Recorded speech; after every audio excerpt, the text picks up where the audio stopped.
Alright, so I'm on a par 5. I'm going to show you guys my yardage book now for this hole. And Elaine's going to go hit her shot and I'll be able to talk a little bit more.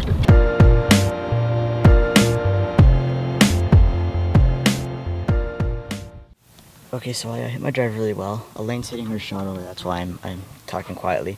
But yeah, I hit a drive really well. I'm even par for my round right now. So I'm going to do a course vlog on the back 9. But right now I'm going to show you guys what hole I'm on. I'm on the par 5 4th, so this hole. Hopefully you can see it. It's a shorter-ish par 5, only 547. I should be able to get there in 2, no problem with a 4-iron or a 5-iron or something like that.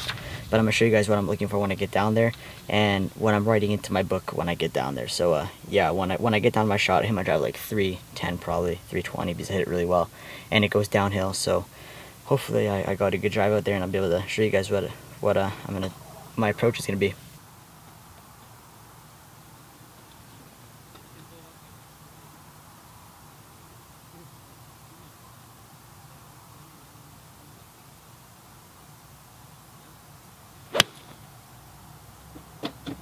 So that was 215 out there.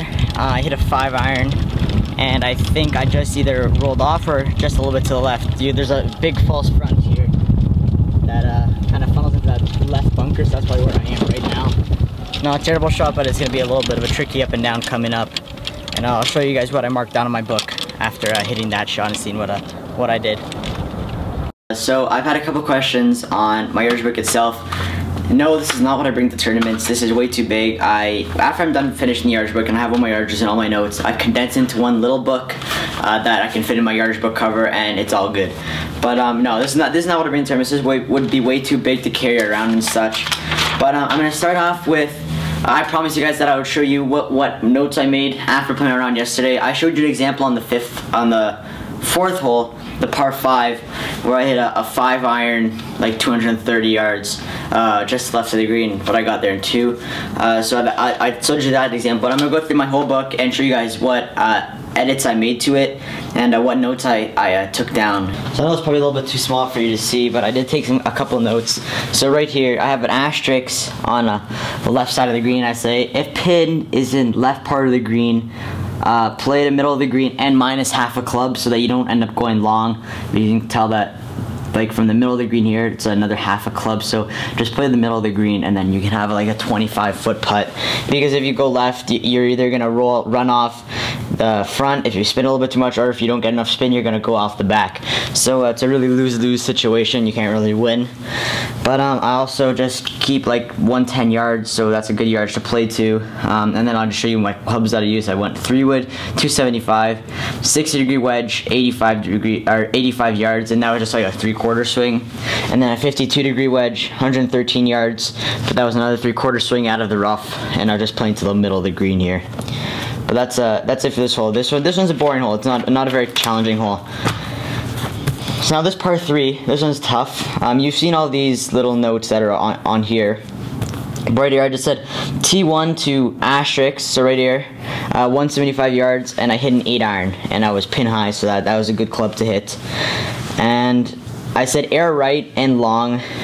It's an easy chip, because anywhere short here, you're either in the canyon, or it's going to be a very tough chip as you're short-sided. But if you're around here, it's not a very tough chip. It's flatter. This one is more ball above feet and uphill. This one's very flat. So air right and a little bit long. Next we have a par 4. This is the 3rd hole. This is a tough one. It's 470, or a little bit shorter. We played from here. It's probably like 440-ish, around there. But it's a tough hole. There's canyon right, canyon left, bunkers left, but you got to try and play left. So I said my clubs here that I use is driver, 7-iron, 165, cut shot, but that went too long, so then I hit another cut shot from 170 yards, and that was pin high, just a little bit too far right. But I said left side of fairway leaves a better angle to the green, because I was on the right side both days, and there's a little tree right here, but there's a big slope that I probably should put in there before I leave. Right here where the pin would go in the middle of the green. So it's a tough pin to attack if you're on the right side. The left side, not so much. Pretty easy from the left side. But those are all the notes I made on this hole. Okay, now for the par 5 that I was showing you guys. I made a couple extra adjustments here into the green. I said that it all funnels to the left from the right side of the green, but it's all down, or it all funnels down and off the back on the left side of the green. So that's why it's such a tough pin location to where it was yesterday. And I just said 5-iron from 220 yard marker to pin high left. So there's a 220 yard marker, so I kind of have a visual representation that it's just before this big waist area and just after these little small bunkers. But again, I have a bush now, so it doesn't really matter. These are just so I know how far I'm hitting everything. So here, clubs used, driver 300 yards or 300 plus, hybrid 233 yards. That went long, and then I hit a 5-iron 220 yards, and that was pin high. And the pin was here on the left both days. So my hybrid ended up just on the back here. My 5-iron was just in this left bunker because it took a bad bounce off that hill and just went into the left. But I still made birdie both days, so that's pretty good. But yeah, like 320 drive pretty much from, so like where I hit it. So that's why I'm saying 300 plus drive. Now the second last hole that I'm gonna show you guys, it's the 5th hole. I think, yeah, we're looking out onto it right now. It's just like over there. Yeah, we have a really nice view from our hotel room. But this hole that I actually screwed up my round yesterday.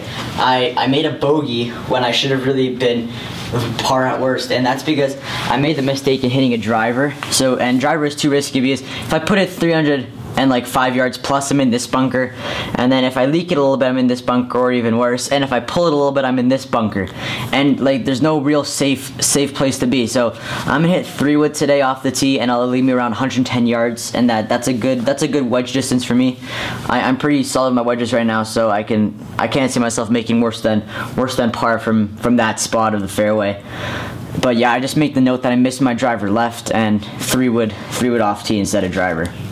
And like even the green is pretty big, so there's definitely a lot more room to miss when you're hitting into the green opposed to trying to get there as close to the green as possible. Okay, so right now I got the last hole I'm going to show you guys, the 6th hole. It's a par 5 again. This is a really long one, 593, second longest par 5 on the course. The other one's 602 yards. That's a pretty challenging one, I would say. But I still managed to just go driver to like right here, 290 out, and then a 6-iron, so a 303 yard drive, and then just a simple little 6-iron that I ended up hitting 230 instead of 190 yards. I don't know, I've been hitting my irons really far these rounds. I guess this has to do some with altitude, but I've also just gained like a bunch of yards on all my clubs.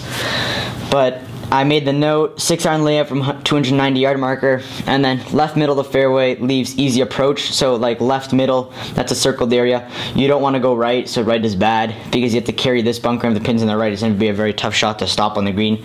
If you're here, you can attack the pin on the right, you can attack the pin on the left, front, back, anywhere you really feel like it.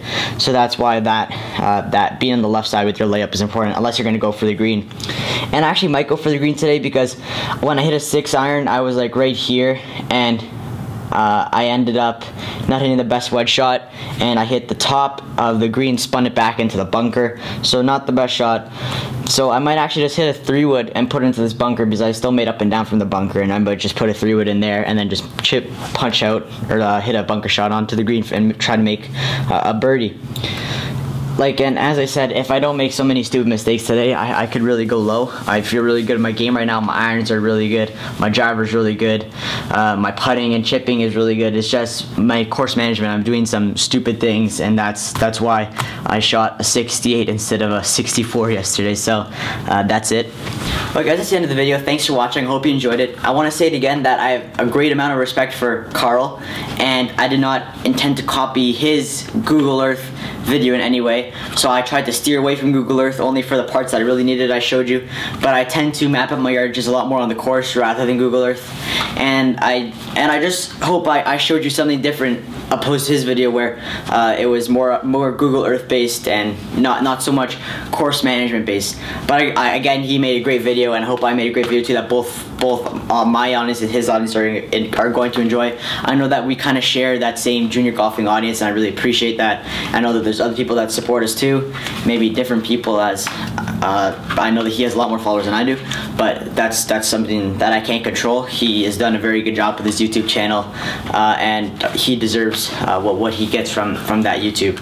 But that's it. Thanks for watching. Hope you enjoyed this video. I'm done with my yardage book. I'm gonna go compress this now into a smaller yardage book. I'm just gonna take photos with my iPhone, send them to my computer, and then just literally make them smaller and then print them out, and then I'm gonna just glue them into a little book that is a lot easier to carry around and such. So that's it. Thanks for watching. Have a good day. Subscribe to my channel if you haven't already. A lot more great content to come from Vegas. I have a couple surprises coming, but that's it. Have a good day. Bye.